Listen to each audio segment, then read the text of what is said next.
Bienvenue sur Europe 1, il est 8h. Europe Matin, votre matinale info sur Europe 1. Raphaël Duchemin.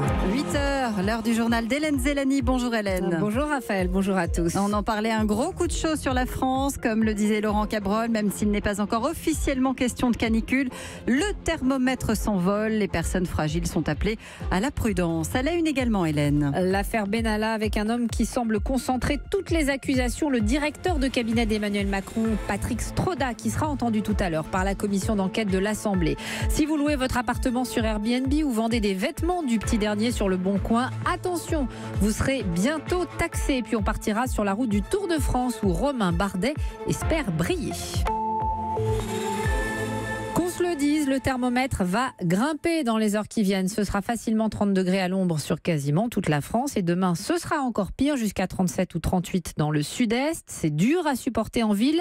Mais attention aussi à la plage. Mieux vaut éviter de s'exposer entre 11 et 15 heures. Ce conseil bien connu, certains vacanciers n'en ont que faire. Comme sur cette plage d'Olonne-sur-Mer en Vendée, Romanoquet. Un soleil au zénith, 28 degrés au thermomètre. Magali et ses deux enfants s'installent sur la plage. Les serviettes, les seaux, mais pas de parasol. On aurait bien voulu venir plus tôt, mais comme le petit s'est levé à 10h, on est venu à midi pique-niquer sur la plage. Je ne me protège pas plus que ça du soleil. Et les enfants, c'est pareil, ils n'aiment pas la crème solaire. Mais comme après, à 14h30, on s'en va, on rentre chez nous. Du coup, chez nous, il y a le frais, il y a la maison, et voilà. Pour éviter un malaise, Jean-Philippe et son épouse misent sur la fraîcheur de l'océan. Car pour les Angevins, pas question de mettre le réveil pour contourner les heures les plus chaudes. Se lever de bonne heure, c'est bon. Puis le midi, il y a moins de monde. Donc là, c'est les bonnes heures. Une semaine sur l'année, c'est pas ça qui va nous tuer. On va un peu profiter des vacances quand même. La brise marine ferait presque oublier la chaleur étouffante. À tort pour Émilie Poissonnet, sauveteuse. Les gens ne se rendent pas compte que le soleil, c'est un danger. On peut faire un coup de chaleur, ça va entraîner un malaise, des gènes respiratoires et ça peut entraîner vraiment des conséquences vraiment importantes. À savoir que si on fait un coup de chaleur, l'être humain ne va pas supporter forcément un deuxième coup de chaleur. Un coup de chaud mortel dans 10% des cas, mais au poste de secours, peu de baigneurs sollicitent les sauveteurs en cas de problème. Olonne-sur-Mer, Romanoquet, Europe 1. En Ile-de-France, la préfecture a décidé d'activer le niveau 3 du plan canicule. Qu'est-ce que ça signifie concrètement, Chanel Petit ? 1,5 million de tweets en moins d'une semaine, c'est plus que Je suis Charlie, balance ton porc ou MeToo sur la même période. La plupart du temps, des bons mots teintés d'ironie. Si on gagne la Coupe du Monde mais qu'on perd la démocratie, ça s'annule. Ah, on a un petit problème parce que ça n'était pas du tout le sujet. C'est bien Chanel Petit, mais ça n'est pas le bon sujet. On devait donc parler du niveau 3 du plan canicule. On va y revenir et elle va de pair avec la chaleur. C'est la pollution. Aujourd'hui, le stationnement résidentiel sera à nouveau gratuit dans la capitale pour inciter les Parisiens à utiliser les transports en commun. Ceux qui prendront leur voiture devront réduire leur vitesse de 20 km/h. Les camions de plus de 3,5 tonnes ne seront pas autorisés à rouler dans l'agglomération parisienne. Une réunion aujourd'hui entre experts et élus va se pencher sur une éventuelle interdiction de circuler pour les voitures les plus polluantes en fonction de leur vignette critère. Et puis en Grèce, les températures avoisinent les 40 degrés. Les feux dans la région d'Athènes ont déjà coûté la vie à 50 personnes, dont 26 retrouvées mortes dans la cour d'une villa à Mati, au nord-est de la capitale. On vient de l'apprendre. On déplore également 150 blessés. Grosse chaleur aussi en Suède, où il n'a pas plu depuis près de 3 mois. 25 000 hectares sont déjà partis en fumée. Un mot aussi du Japon, où le bilan de la canicule atteint désormais 80 morts, 35 000 personnes hospitalisées en 3 semaines. On en revient donc à ce niveau 3 du plan canicule et ses conséquences concrète avec Chanel Petit. Ce niveau 3 du plan canicule, le niveau orange, c'est l'entrée dans la zone de danger pour les personnes fragiles. Dernière étape avant le niveau 4, rouge, le niveau maximum. À ce stade, l'Agence régionale de santé recommande aux personnes âgées, aux femmes enceintes, aux enfants la plus grande vigilance.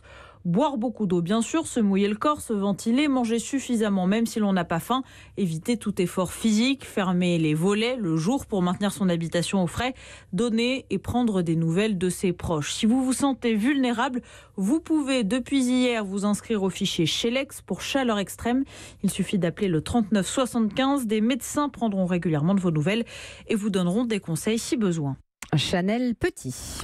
Il est 8h05, Hélène, et l'affaire Benalla, 7e jour, le Sénat entre dans la danse. Oui, Gérard Collomb, déjà entendu hier à l'Assemblée, devra cette fois s'expliquer devant les sénateurs en fin d'après-midi. Le ministre de l'Intérieur, mais aussi le préfet de police Michel Delpech se sont dédouanés hier dans cette affaire et désormais tous les regards sont tournés vers un homme, Patrick Stroda, directeur de cabinet du président Macron, potentiellement le fusible parfait. Pierre de Cossette. Dans cette affaire, il est le premier à s'être exprimé, en répondant d'abord au journal Le Monde qui s'apprêtait à révéler le scandale, puis aux questions de la police judiciaire à peine saisie de l'enquête. C'était il y a 6 jours, une éternité. Hier, Patrick Stroda, 66 ans, avait le tort d'être absent à l'Assemblée. Lui, le directeur de cabinet d'Emmanuel Macron, sans forcément être cité, s'est retrouvé la cible commune des flèches parfois aiguisées de Gérard Collomb, du préfet de police de Paris, puis du directeur de l'ordre public à la préfecture. Le voilà aujourd'hui désigné comme celui qui, au-delà des 15 jours de suspension qu'il a infligé à Benalla,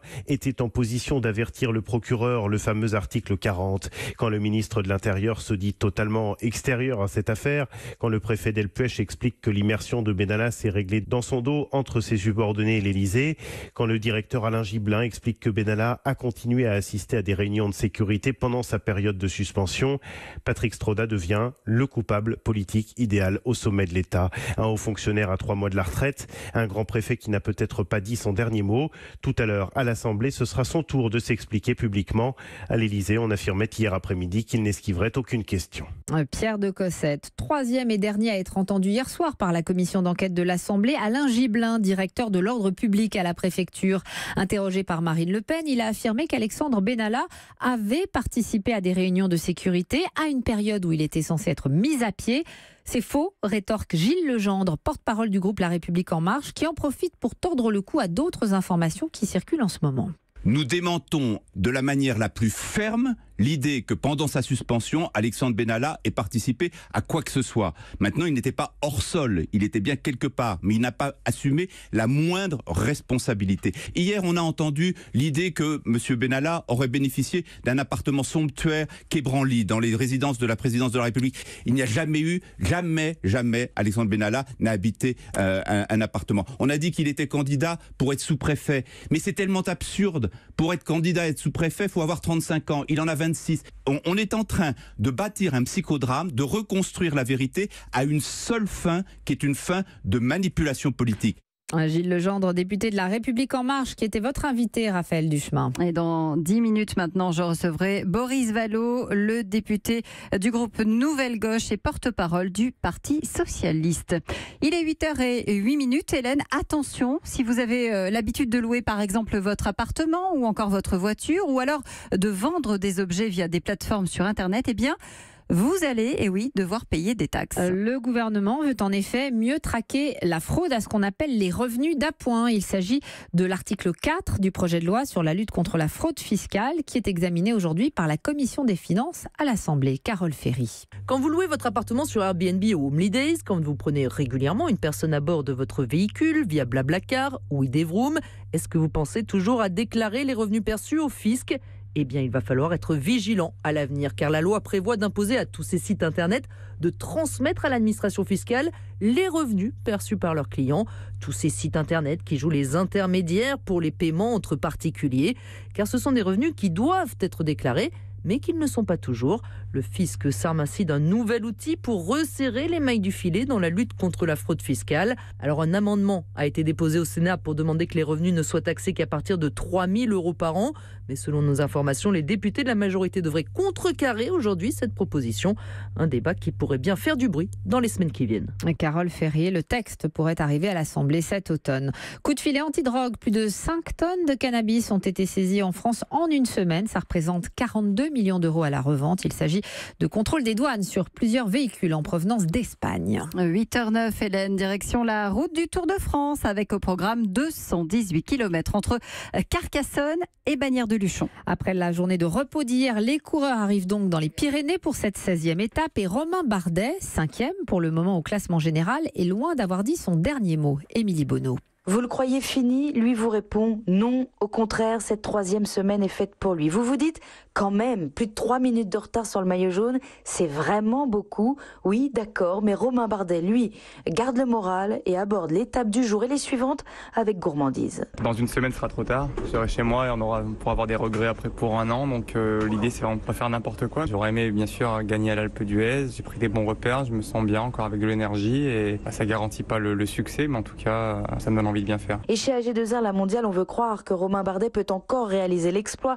car certes, l'écart est important, mais le scénario est loin d'être figé, espère Julien Jourdi, son directeur sportif. Romain a une certaine fraîcheur mentale et physique et est prêt à se battre. C'est un véritable guerrier qui va aller au combat tous les jours pour bousculer le podium. Et dès cet après-midi, Romain Bardet va tenter de montrer à ses adversaires qu'ils doivent toujours se méfier de lui dans les 3 cols avant l'arrivée à Bagnères de Luchon, en attendant l'étape de demain, étape ultra courte, très intense, où il promet déjà un feu d'artifice. Émilie Bonneau qu'on retrouvera pour le journal du Tour à 8h40 et sachez que ce soir le Club Tour Europe 1 s'installe de 20 à 21h dans l'hôtel de la formation Cofidis. Pendant que les coureurs de la Grande Boucle pédalent sous un soleil de plomb, les footballeurs de l'équipe de France se la coulent douce. Les nouveaux champions du monde profitent de leurs vacances. Si vous voulez savoir où, eh bien il suffit d'écouter Cyril de la Morinerie. Les Bleus ont coupé avec le football, mais pas totalement avec le sport. Adil Rami, par exemple, n'a pas l'intention de se laisser aller pendant ses vacances. Le nouveau champion du monde a récemment fait une randonnée à vélo de plus de 4 heures. Il a prévu de courir également dans les montagnes, près de Beverly Hills, même si évidemment, il se permettra quelques écarts. Pogba, Umtiti et Zonzi l'ont d'ailleurs rejoint à Los Angeles pour faire la fête. Car la majorité des Bleus ont besoin de souffler. Presnel Kipembe est parti en Espagne avec ses amis. Ils écoutent de la musique au bord d'une piscine. Steve Mandanda fait du jet ski dans le sud de la France. Didier Deschamps passe du bon temps à Saint-Tropez avec l'animateur Nagui. Antoine Griezmann est revenu à Mâcon, sa ville d'origine. Le prodige Kylian Mbappé est quant à lui resté au contact de son club. Il sait déjà qu'il portera dès la rentrée prochaine le maillot numéro 7 au PSG. Le 7 comme son idole de la Juventus Turin, Cristiano Ronaldo. Mais avant de le voir étrenner sa nouvelle tunique, il faudra patienter. Kylian Mbappé, tout comme la majorité des autres champions du monde, vont retrouver leur club dans 15 jours à partir du 6 août prochain. Cyril de la Morinerie, il n'y a pas que les Bleus qui sont en vacances, il y en a d'autres pour qui les vacances approchent à grands pas, Raphaël. Je vous vois venir. Et pour vous aussi, ce sera demain. Merci Hélène Zélani. À tout à l'heure pour un nouveau journal. Europe 1.